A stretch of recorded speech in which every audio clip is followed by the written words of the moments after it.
My name is Eric Frihinal. I'm an assistant professor at the Department of Applied Linguistics and English as a Second Language at Georgia State University. I'm happy to meet you in this online training course for teaching English as a second language, and I hope that we will be able to work together and help you with your own teaching, or for those of you who are preparing to teach, help you prepare for the job of teaching English as a second language in your country. Hi, my name is Marsha Walker and I am a graduate assistant here at Georgia State University. And this is actually my last semester, so in May I will be graduating with a Master's in Applied Linguistics. Can't wait! And I will be moving on, so this opportunity to be a part of this course has hit at a perfect time for me, and I am so excited to hear all your thoughts and opinions and just to share the journey with you. Hello, my name is Allison Camacho, and I am a lecturer for the Intensive English program at Georgia State University, which is in the Department of Applied Linguistics and English as a Second Language. And I'm just very happy to be working with you for the online project. Nice to meet you. Hi, my name's John Bunting, and I'm going to be one of the people working on this online project with you, and I'm very excited about it. I'm a senior lecturer at Georgia State University, and I've been here for about 10 years, and prior to that I was in Venezuela for about 6 years. I wrote a book about vocabulary a couple years ago, and right now I'm working on a book on grammar and writing for academic purposes. And I'm so happy to have this chance to get to meet all of you and to work with you.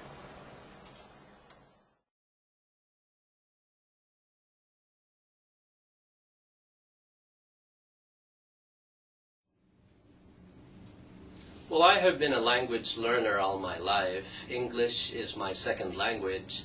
I grew up in the Philippines, and in the Philippines I spoke two different languages from the Philippines. One is called Tagalog, which is the basis of the national language of the country, and the other one is called Ilocano. So I ended up speaking those two languages, and then I learned English.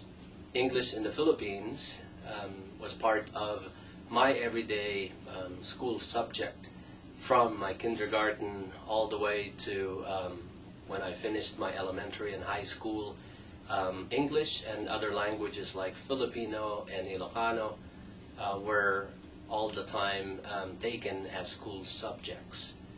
I really loved language learning. I loved languages, and I learned how to value English particularly. I loved English literature, and then I learned that one very important thing that I wanted to do in my life was to teach, and that included teaching English as a second language. As a language learner, I learned that I have to not only know how to properly pronounce words, learn vocabulary, and learn how to properly write and say sentences in English, but then at the same time, I learned how I have to correctly use language in very different situations. I learned how to code switch. It's very important as a language learner to learn the actual forms and structures and styles of language when you're using them in different situations.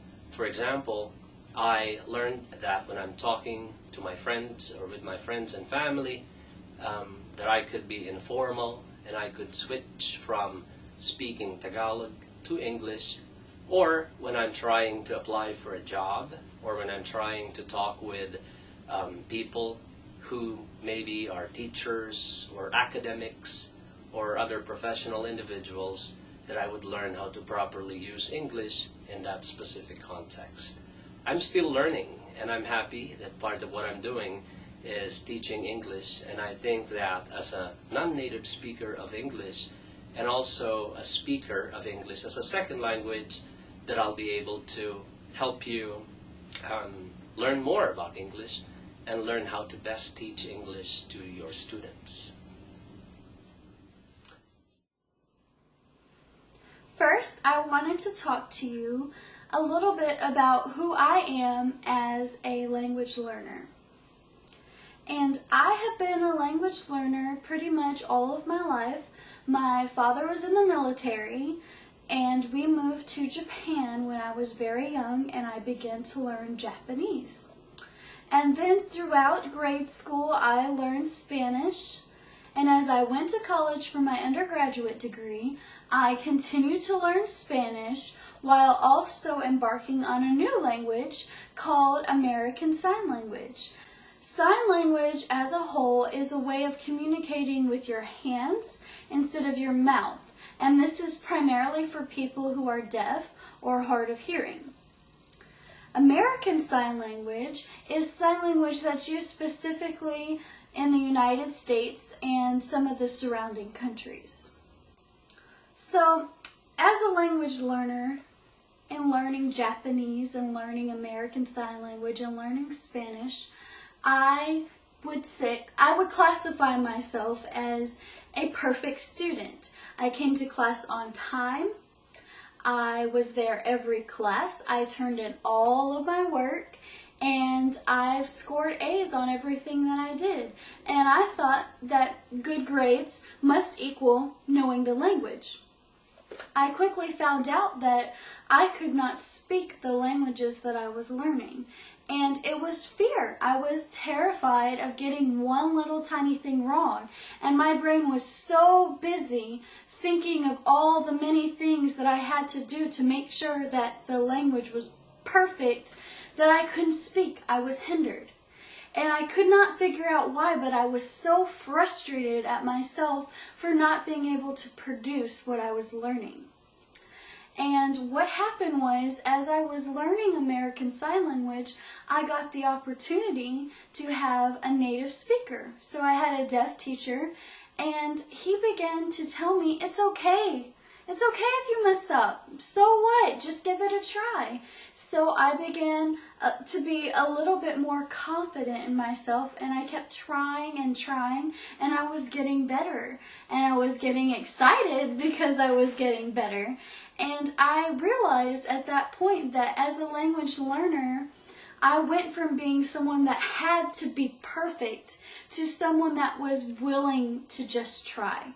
And in that middle area is where I realized that communicative competence, the overall ability to be understood by my peers, was more important than perfectness.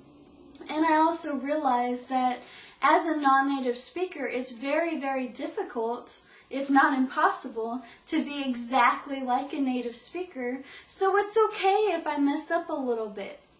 And that's probably one of the most valuable lessons that I learned while being a language learner.